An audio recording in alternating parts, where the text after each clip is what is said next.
this morning. This is Tracy Barton-Barrett, and we find out there's a connection. You graduated from Midland, Yes. so did Joe behind the camera today, and all kinds of good things. And interestingly, you've written this lovely book about dogs. It's called Buried Deep in Our Hearts, but you don't have a dog. No. Yeah, that was a little bit of a surprise. Tell us Yes. why. Well, actually, I'm kidding. this book actually has a dog, a cat, and a horse storyline, and the three of them converge. So there's a little cat hidden underneath the dog's ear right there, and then there's a horse on the back. So it's all included in there.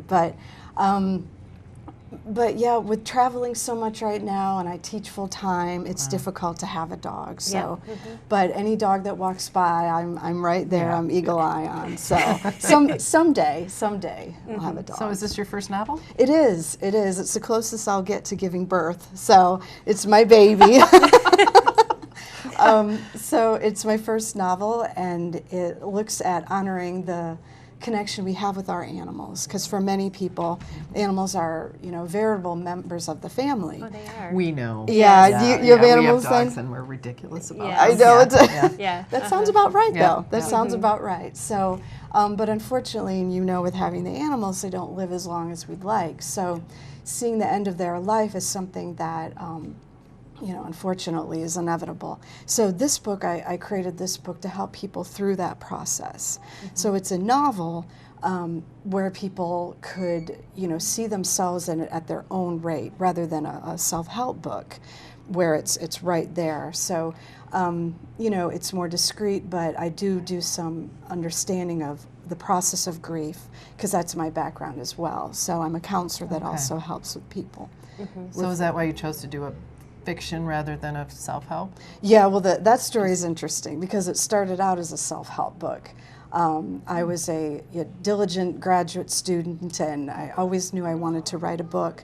And I got all these research articles, and I labeled all the folders, and it sat neglected for years and dust collecting, and I kept thinking, I've got to do something about this. And then one day around the anniversary of the little kitty, the kitty in the book, his name is Kimball, around the anniversary of his death, thank you, it hit me to make it fiction.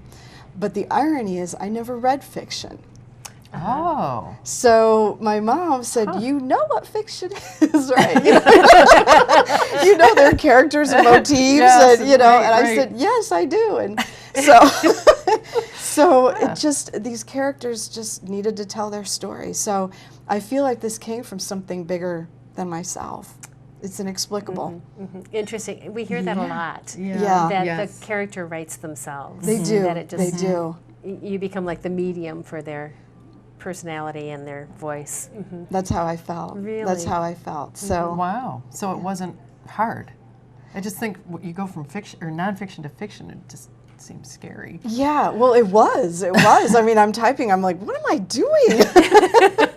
But it's been well received, and a lot of people have said it's helped them. So that was my main intention, was to create kind of a go-to book for pet loss.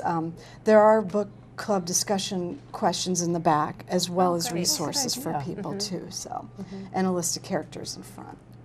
Well, I think when a family loses a pet, children grow up and become independent, and that's the goal, is to raise them to adulthood so that they leave the nest. But these pets never do, and they are always dependent on you, and daily, I mean, every day. So it's different.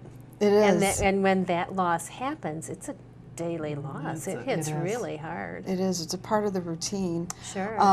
And there was one study that said 1 out of 3 pet owners up until 6 months after the death of the animal were still experiencing grief, because it's a part of the routine. And, especially people who might be older, or the pet is a major part of their support system, or empty nesters, or a 20-something that was their, grew up with, grew right. up with, like a sibling. I mean, it's, Exactly. I grew up with this, Exactly. cat or dog, whatever. Yep. So it's a grief that might not be looked at in the same way. It's true. And socially, it isn't looked at the same way. Right, right. But I've never cried so hard. But I know, I know. And there were some scenes in here still that I was typing I could not get through. Really? Even writing, I'm like, this is so hard. But I will say it has a good ending, and the message is supposed to be uplifting. Right, That's right. my. You got to get through the hard parts. That's right. Yeah, that's yeah. right. And you set this in Woodhaven. Woodhaven Run is a fictional town based on Midland, my hometown of Midland. So I was born and raised in Midland, and because they say write what you know. So that's right. That's right. So. So it's just kind of an homage to not only the animals in my life, but to Midland as well, even though I'm living in North Carolina now. So yeah, living in where it's warm. That's right. I know, that's why I'm bundled up today. Yeah, It's 50, so That's right. That's right. Cold for you. Well, that's great. Buried Deep in Our Hearts. It's a novel by Tracy, and she will be at Horizon Books Saturday, May 27th from 1 to 3. And anybody can come to meet you. Absolutely. Bring pictures of your dog. That's right. Cats. I love hearing stories. I I love hearing them. Yeah. So. I bet. And you might even sneak in a pet. That's You didn't hear it here. right. Did you just say that? I did just say it. We have had pets on our show a few Oh times. yes. Yeah, every now and then. yeah, Yep. Not enough, I suppose. No, probably not. Tracy, thank you so much. Thank you. This Congratulations is a on this pleasure. book. Congratulations. Thank you so much. And I'm sure it's going to be a great help to many people. I hope so. Yeah, I good. hope so. Good. Thank you. We'll be back. Welcome to On the Horizon. These are our personal picks of what to see or do this week in Northern Michigan.